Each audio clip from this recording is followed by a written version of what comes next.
kasama po natin si Mami Sue ng Team Morning Opa. Meron pa silang huling hirit na gustong makuha ang additional 100,000 pesos para naman ang total nilang pwedeng maiuwi ay 200,000 pesos. At tatanggap din ng 20,000 ang napili po ninyong charity. Ano po ang napili nyo, Mami Sue? Siyempre, Dong, ang aming napili ay ang Kapuso Foundation dahil alam niyo naman na tuloy-tuloy po ang pamamahagi ng Kapuso Foundation sa mga kababayan natin na sinalanta nitong sunod-sunod na bagyo. Of course. Yes. Maraming salamat, Mami Sue. At habang si Shuvi ay nasa waiting area sa likod, oras na sa fast money natin. Give me 20 seconds on the clock, please. Good luck. Sa isang buwan, ilang beses kang pumupunta sa bangko? Go. 4. Ano ang una mong naiisip kapag sinabing Mindanao? Gera. Boy group o girl group na sumikat noong 90s? Street Boys. Hayop na madalas mabanggit sa Bible? Tupa. Pag nabankrupt ang milyonaryo, ano ang una niyang ibebenta? Ari-arian. Kagaya ng? Bahay. Let's go, Mami Sue! Sa isang buwan, ilang beses ka pumupunta sa bangko? Sabi niyo, 4. Ang sabi ng survey ay? Meron. Ano una pong naiisip kapag sinabing Mindanao? Sabi niyo po ay Gera. At sabi ng survey sa Gera ay? 30. Boy group o girl group na sumikat nung 90, sabi niyo ay ang Street Boys. Ang sabi ng survey dyan ay, uy, wala.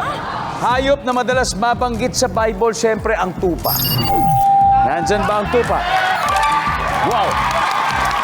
Pag na-bankrupt ang milyonaryo, ang una niyang ibibenta ay ang bahay, sabi niyo. Ang sabi ng survey natin dyan ay, yes! Wow! 130, Mami Sue. Napakaganda ng inyong puntos. Balik po tayo. Let's welcome back, Shuvi.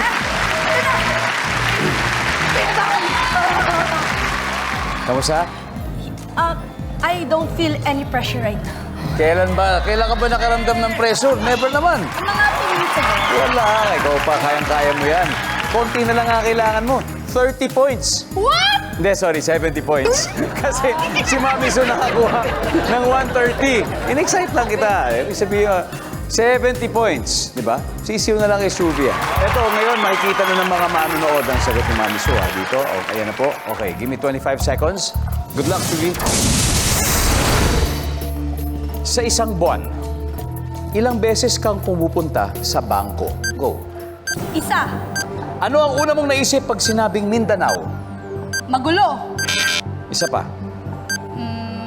Gera. Bukod sa gera. Mahangin.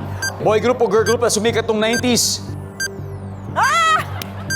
Backstreet Boys! Ready? Let's go, Shuvi.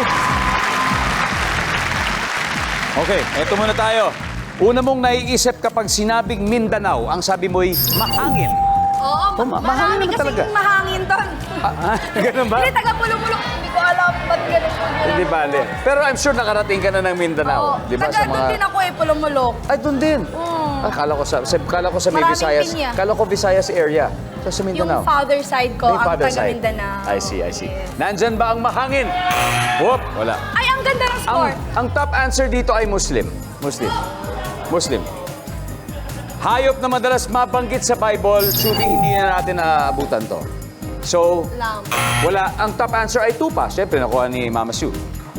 Pag na-bankrupt ang milyonaryo, anong una niyang binibenta? Ano sana ang gusto mo sabihin? Lupa. Lupa, yan, kasama yon. Pero ang top answer natin dyan ay bahay. Nakuha ni Mama Sue. Sa isang buwan, ilang beses kang pumupunta sa bangko? Sabi mo, isang beses. Ang sabi ng survey dyan ay, top answer. Amazing, Shuvi! We need 31 points. 31 points para makuha ang 200,000 pesos, Shuvi. Boy group o girl group na sumikat noong 90s, sabi mo Backstreet Boys. Alam mo ba, ang Backstreet Boys, yan ang top answer natin. But, we gotta see kung sapat ba ito para magbigay ng 31 points. Top answer ang Backstreet Boys.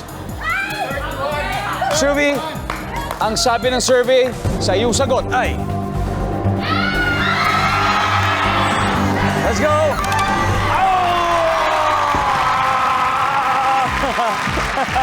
Hindi umabot. Hindi umabot. Okay na. Suki. Guys, Team Morning Opa, nanalo pa rin naman kayo ng 100,000 pesos. Nanalo pa rin kayo. Sorry, I failed you! It's alright, it's alright. Chef, Chef. Sir, ba kayo nag-hi? Hindi ko naramdaman na ganun parang ngayon. Very, very close. Again, congratulations muli sa unang hirit. Sarah? Yes, Please. ayan po. Maraming salamat po sa lahat ng tumututok. Gumigising ng maaga para po manood ang unang hirit. At tuloy-tuloy lang po ang pagpapasaya natin ang paghahatid ng balita na walang kikilingan, di ba? At syempre yung mga updates po sa showbiz happenings. Kaya lagi po kayo tumutok sa unang hirit, 5:30 to 8 a.m. At syempre tuwing Sunday rin po, samahan niyo po kami sa I Believe, 9:35 a.m. po. Miss Susan Enriquez. Yes! Yan! Lagi po kami samahan. 5:30 ng umaga hanggang alas 8 ng umaga. Lalo na kayo mga estudyante. Alam ko, lagi kayo naghihintay ng announcement. Yan. May suspension na wala. Lagi nyo kaming kasama sa unang hirit. 25 years na. Congratulations puli sa unang hirit. Excited po kami sa susunod na 25 years pa ng UH sa telebisyon at sa iba pang platforms.